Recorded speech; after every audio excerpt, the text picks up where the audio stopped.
والصلاة والسلام على سيدنا ونبينا ومولانا محمد خاتم النبيين وإمام المرسلين وعلى آله وأصحابه أجمعين وعلى كل من تبعهم بإحسان إلى يوم الدين. رات علماء کرام اور معزز حاضرین، السلام علیکم ورحمۃ اللہ تعالی وبرکاتہ. یہ میرے لیے ایک عظیم سعادت ہے کہ آج اس مبارک اجتماع میں اللہ تعالیٰ نے شرکت کی توفیق عطا فرمائی. جو حضرت مولانا سید محمد رابع حسنی ندوی رحمہ اللہ تعالی کے ذکر جمیل کے لیے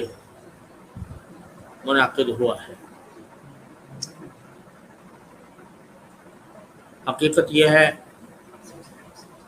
کہ میں اپنے آپ کو حضرت مولانا قدس اللہ تعالی سرہ کے بارے میں کچھ عرض کرنا اپنی حیثیت سے بلند تصور کرتا ہوں اور اپنے آپ کو اس کے لیے نااہل پاتا ہوں. لیکن اگرچہ مجھے حضرت مولانا قدس اللہ تعالی سرہ سے نیاز حاصل کرنے کا موقع کم ملا اور ہمارے سب کے عظیم بزرگ حضرت مولانا سید ابوالحسن علی ندوی رحمہ اللہ تعالی کی معیت میں جب بھی موقع ملا تو حضرت مولانا کی معیت میں ملا، اور اس کے علاوہ ایک آدھ مرتبہ حضرت کی وفات کے بعد بھی نیاز حاصل ہوا. اس لیے میں بہت قریب سے تو حضرت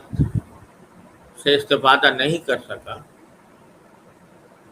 لیکن ان کی خدمات، ان کی شخصیت کی عظمت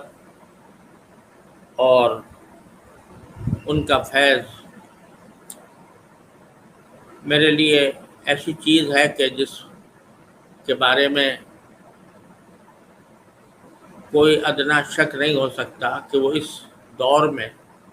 امت مسلمہ کی رہنمائی کے لیے ایک روشن مینار کا کردار ادا کر رہے تھے. اللہ تبارک و تعالیٰ نے ان کو بہت سی عظیم خصوصیات سے نوازا تھا. وہ دارالعلوم ندوۃ العلماء کے علاوہ دارالعلوم دیوبند اور مظاہر علوم سہارنپور سے بھی فیض یاب ہوئے، اور اللہ تبارک و تعالیٰ نے انہیں یہ شرف عطا فرمایا کہ مفکر اسلام اور داعی اسلام حضرت مولانا سید ابوالحسن علی ندوی رحمۃ اللہ علیہ کے ساتھ سفر و حضر میں ان کی صحبت اٹھانے کا انہیں موقع ملا. اور اللہ تبارک و تعالیٰ نے حضرت مولانا سید ابوالحسن علی ندوی رحمۃ اللہ علیہ کو جو علم اور جو امت کی فکر عطا فرمائی تھی، اور ساتھ ساتھ ان اولیاء کرام سے اکتساب فیض کا موقع عطا فرمایا تھا، جس سے در حقیقت ایک عالم کی اور ہر مسلمان کی شخصیت کی تعمیر ہوتی ہے. اللہ تبارک و تعالیٰ نے اس لیے ان کو علم اور عمل کا پیکر بنایا تھا. وہ صرف الفاظ و نقوش کے علم کے حامل نہیں تھے، بلکہ اس علم پر عمل کرنے کے جتنے مظاہر ہوتے ہیں اللہ تعالیٰ نے وہ سارے ان میں جمع فرمائے تھے۔ مجناکارہ کو حضرت مولانا علی میاں رحمۃ اللہ علیہ کے زیارت اور ان سے استفادے کی براہ راست بھی اللہ نے توفیق بخشی، اور خط و کتابت کے ذریعے بھی الحمدللہ میں ان سے ہدایات لیتا رہا۔ ان کی شخصیت میں جو علم و عمل جمع ہوئے تھے اور اس کے ساتھ ساتھ امت کی فکر اور اس کے لیے سوز دروں جو اللہ تبارک و تعالیٰ نے ان کو عطا فرمایا تھا، وہ اس دور میں خال خال ہی لوگوں کو نصیب ہوتا ہے۔ اور اس سوز اور اس امت کی فکر کی بنا پر حضرت نے جو خدمات انجام دی، صرف پاکستان ہندوستان میں نہیں بلکہ پورے عالم اسلام میں،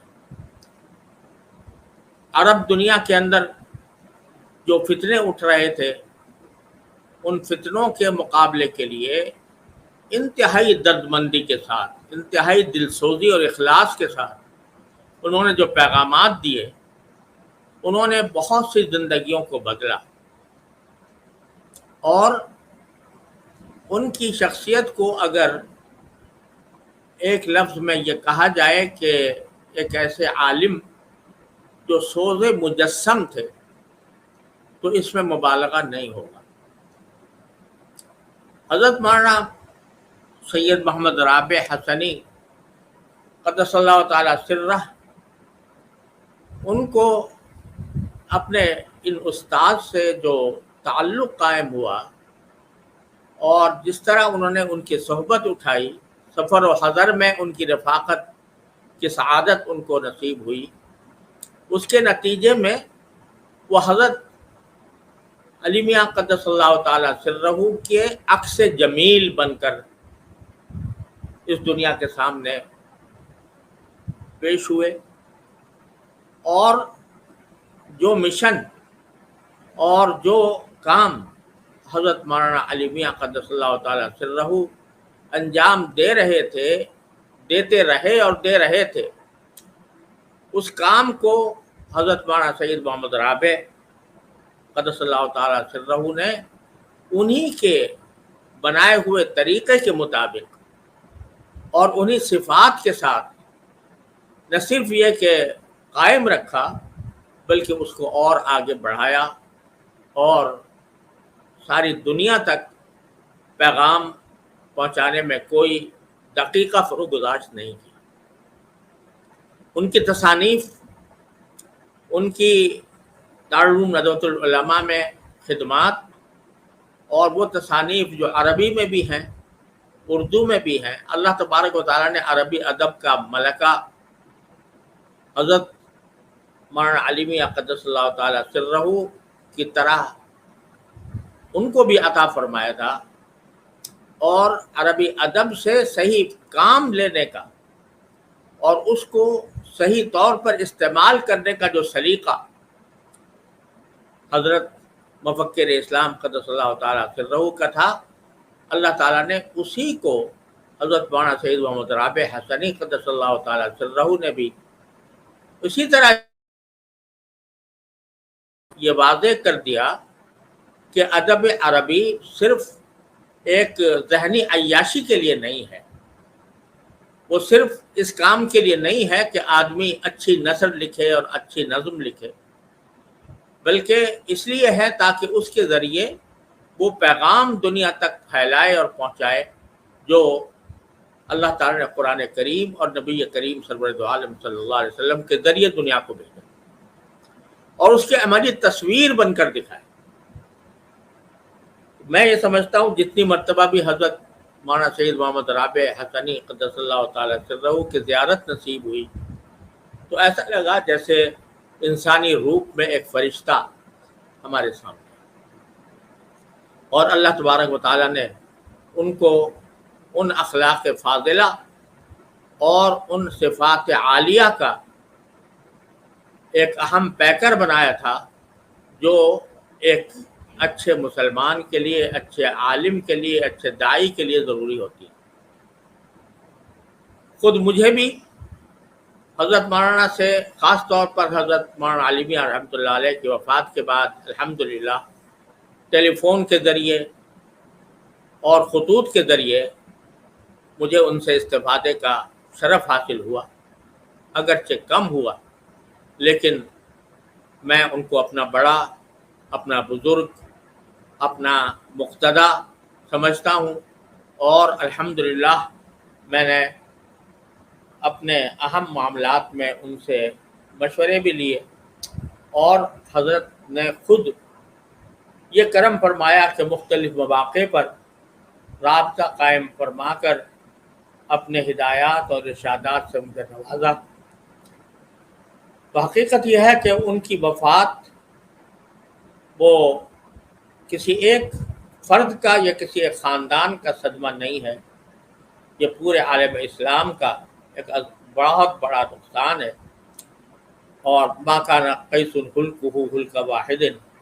ولکنہ بنیان قوم تہدم اس کا مصداق ہے۔ اس زمانے میں جبکہ بڑے بڑے اہل علم و فضل اور اہل تقوی دنیا سے رخصت ہو رہے ہیں، تو ڈر لگتا ہے کہ جیسا حدیث میں فرمایا گیا، ان اللہ لا ينتزع العلم انتزاعا وانما يقبضه بقبض العلماء، تو ان حضرات کا دنیا سے جانا یہ ہمارے لیے ایک بہت بڑا صدمہ بھی ہے، اور ساتھ ساتھ ایک بہت بڑے خطرے کی نشاندہی بھی ہے کہ کہیں ایسا نہ ہو کہ ہم ان کی روایات کو، ان کے طریقوں کو ہم بھلا کر محض الفاظ و نقوش کے علم کی حد تک محدود رہ جائیں اور اپنی زندگیوں کو اس علم کے مطابق نہ ڈھالیں، اور ان سے استفادہ کرنے والے اساتذہ دارالعلوم ندوۃ العلماء انشاءاللہ ان کے مشن کو اسی طرح قائم اور جاری رکھیں گے جس طرح حضرت مولانا سید محمد رابع حسنی رحمۃ اللہ علیہ نے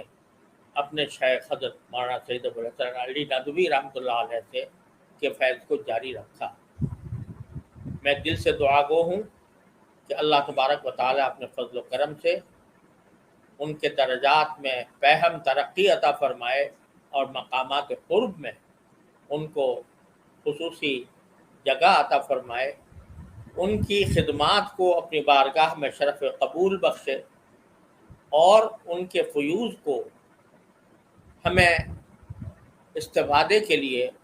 ہمیں اس سے استفادہ کرنے کی توفیق عطا فرمائے، اور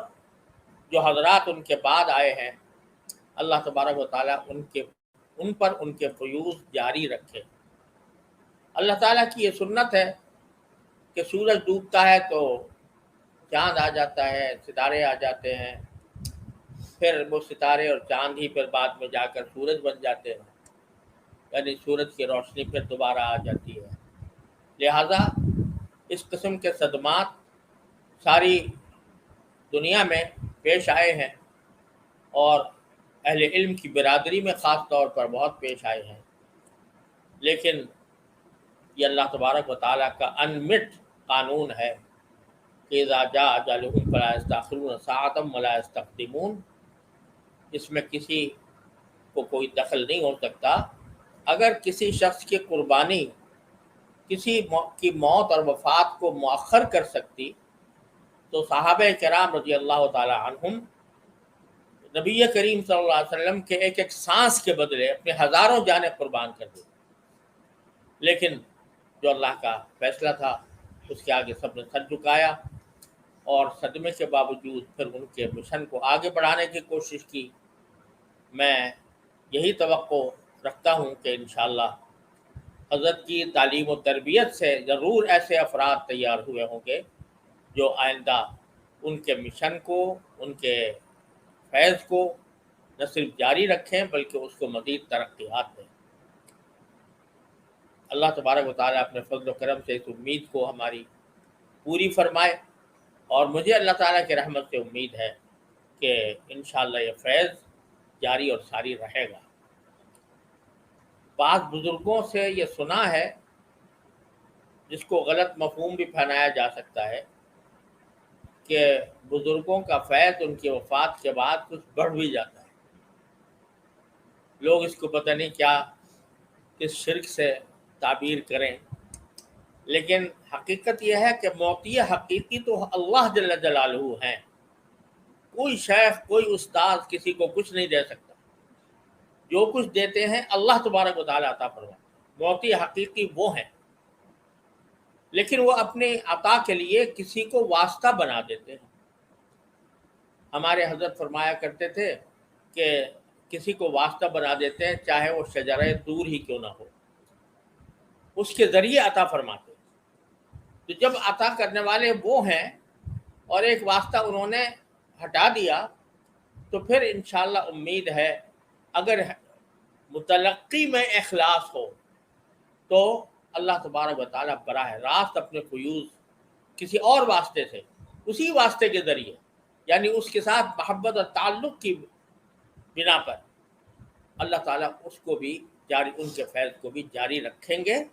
اور وہ اللہ تعالیٰ ہی کا کرم ہوگا، اللہ تعالیٰ ہی کی عطا ہوگی، لیکن اسی واسطے سے ہوگی جس واسطے سے حیات میں ہو رہی ہے۔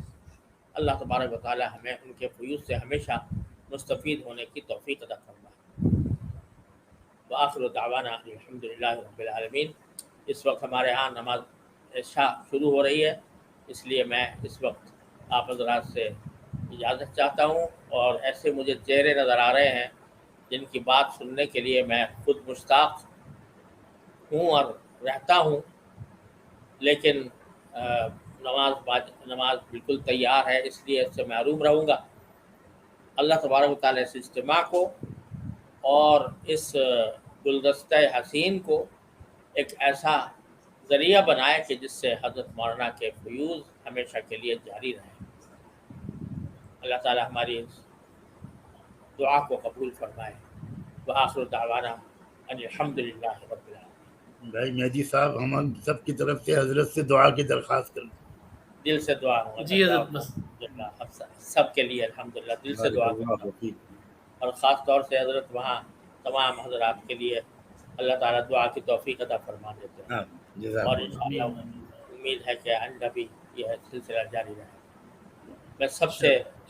سب کو سلام عرض کرتا ہوں، سب سے دعا کی درخواست کرتا ہوں، کیونکہ میں دعاؤں کا بہت زیادہ محتاج ہوں۔ اللہ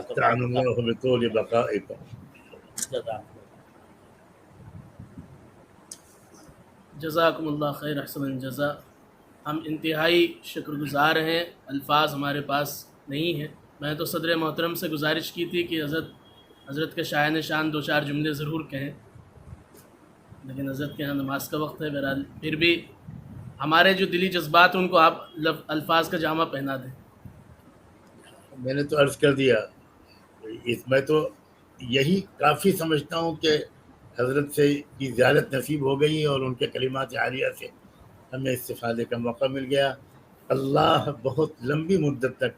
ان کے سائے عاطفت کو صحت کے ساتھ، عافیت کے ساتھ، عزت کے ساتھ قائم رکھے، اور ہمیں حضرت سے اور ان جیسے دوسرے اکابرین سے استفادے کی بھرپور توفیق عطا فرمائے۔ جزاکم اللہ تعالیٰ خیر الجزا، بارک اللہ فیکم، استودعکم اللہ الذی لا تضيع ودائعه، استودع اللہ دینکم ایمانکم خواتم اعمالکم۔ السلام علیکم۔ فی امان اللہ۔